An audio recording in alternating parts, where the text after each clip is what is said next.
Neste vídeo, eu fiz porque também houve questões como essas. Como é que eu posso estar a dominar as normas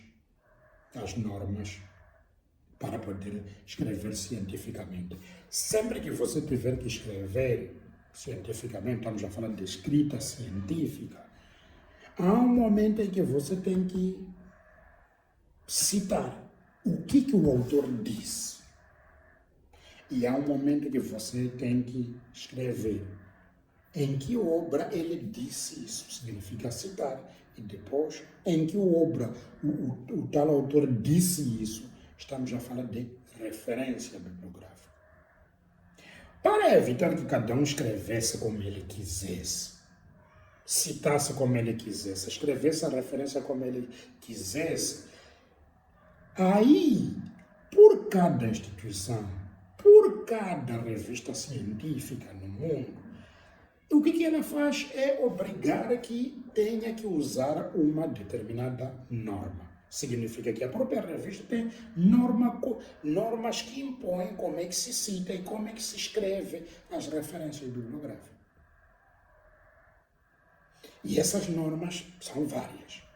No caso do Brasil, a Associação Brasileira de Normas Técnicas criou as normas ABNT, depois tem as normas APA da Associação de Psicólogos Americanos, já as normas da Medical, as normas da IEE, as normas Chicago, as normas Vancouver, porque são de Vancouver, etc, etc. E pronto. Então, cada instituição, para poder garantir que não há uma desorganização e cada um cita como quer, escreve as referências como quer, adota ou cria a sua própria norma, ou adota alguma das normas que já são muito usadas internacionalmente. Então, essas normas, de princípio, é preciso sabê-las e usá-las. Um dos grandes problemas que há quando nós vamos usar as normas é depois entrar num cenário em que eu vou usar as normas, escrevo o meu artigo, por exemplo, usando normas APA, e eu pego o artigo, de repente alguém diz, não, esse artigo podia você enviar para uma revista brasileira para ele ser lançado, mas a gente usa a norma já BNT. Nas condições normais eu tinha que voltar a pegar este artigo e ir citação a citação para corrigir, que era referência a referência a corrigir para que ele esteja no estilo ABNT. Se de repente também depois aparecer uma outra oportunidade, diz, não, lá já não dá, porque há alguém que está a dizer que há hipótese de tu lançar esse artigo, por exemplo, publicar nos Estados Unidos, mas publicar numa revista americana, mas que nessa revista americana eles usam norma de Chicago. Então eu tinha que pegar, sentar o dia inteiro à procura e corrigir todas as citações, corrigir referência para eu poder enviar. Então, para evitar todo este trabalho, tu podes fazer isso numa fração de segundos. Fazendo o quê? Aplicando aquilo que se denomina por gestor bibliográfico.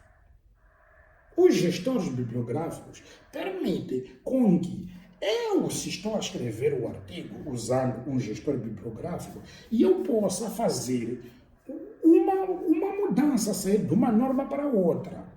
E isso em segundos. E não ser necessário eu sentar depois percorrer todo o artigo.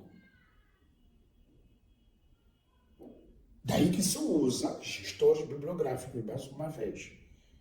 Existem 3 gestores bibliográficos mais usados no mundo, que é Zotero, o EndNote, Mendeley.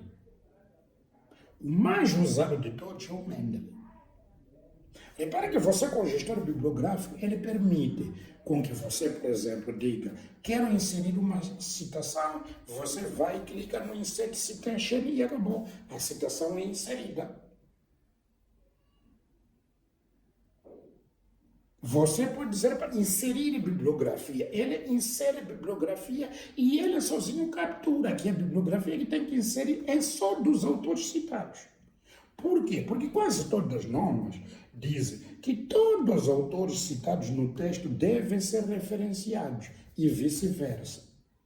A APA até diz que este procedimento é obrigatório, que todo aquele que é citado tem que ser referenciado e todo referenciado tem que ser citado. Que este procedimento é obrigatório e que lá nas referências os autores têm de estar na ordem alfabética. Do primeiro até o último autor. Então, é isto. Quer dizer o quê? Quer dizer que é interessante que você tenha o domínio de uso dos gestores bibliográficos, porque o domínio de uso dos gestores bibliográficos vai lhe permitir com que escreva artigos com muita facilidade, escreva a sua tese, a sua monografia, a sua dissertação com muita facilidade.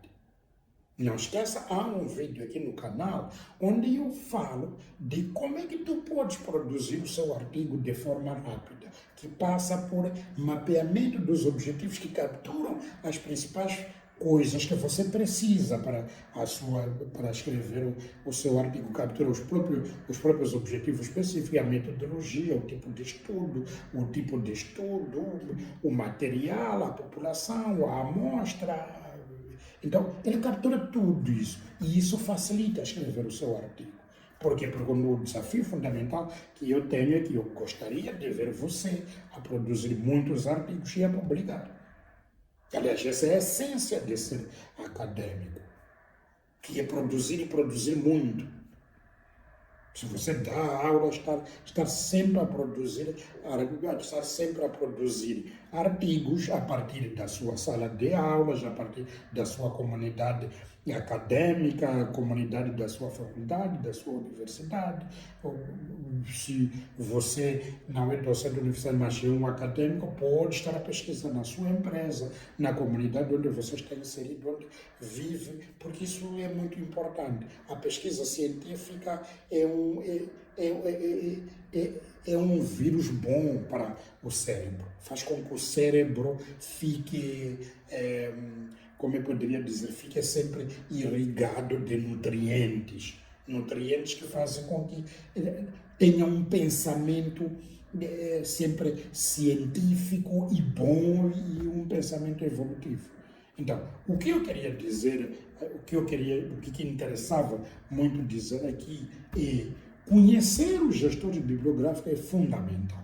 Agora, repare, por exemplo, eu pego ali e falo, por exemplo, de um gestor bibliográfico como o EndNote. Como aconteceria também com o Mendeley, como aconteceria com o Zotero. Nesse gestor bibliográfico por dentro, você pode até criar a sua própria biblioteca. Significa a biblioteca dos principais artigos, dos principais textos que você tem lido. Pode criar a sua própria biblioteca. Pode, repare, você a escrever seu artigo, pode convidar alguém para estar consigo a escrever aquele artigo e ele a ver todos os outros artigos e outros materiais que você carregou para o próprio Mendeley, para o EndNote ou para o Zotero, que você vai precisar depois andar a citar ao longo do trabalho. Quer dizer, você está a partilhar aquela construção juntamente ou com um colega ou com outras pessoas que façam parte do seu grupo. É uma coisa importante. O outro é que ele permite também ter uma ligação direta com algumas grandes bibliotecas mundiais. Por exemplo, o Mendeley está ligado à Elsevier. Significa aí você pode procurar encontrar textos do Elsevier a partir do Mendeley e que você vai apanhar bons textos publicados no Elsevier, que significa a partir da, como todos nós sabemos, Elsevier é uma coisa do outro mundo em termos de qualidade. Então significa que é uma qualidade excepcional. Então você tem a hipótese de ter textos que foram publicados numa revista excepcional para você, por exemplo, depois fazer a sua própria citação. E facilita que a procura que você vai fazer seja simplesmente pelo seu tema e ele vai capturar um conjunto de artigos que já existem, de livros que tratam basicamente do seu próprio tema, facilitando depois você fazer as citações e outra coisa. Então, isso é uma coisa fundamental, a necessidade de dominar os gestores bibliográficos.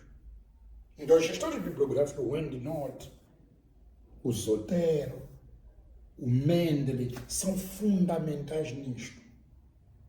Você quer conhecer algum desses gestores e como usar, não esqueça, aqui no canal eu já te disse, se você subscreve a este canal, mete like quer neste vídeo, tem hipótese de você ver esses vídeos onde eu explico o Mendeley, como é que ele funciona, o Zotero, como é que ele funciona, o EndNote, como ele funciona. É só a questão de você prestar atenção e vontade e entrar,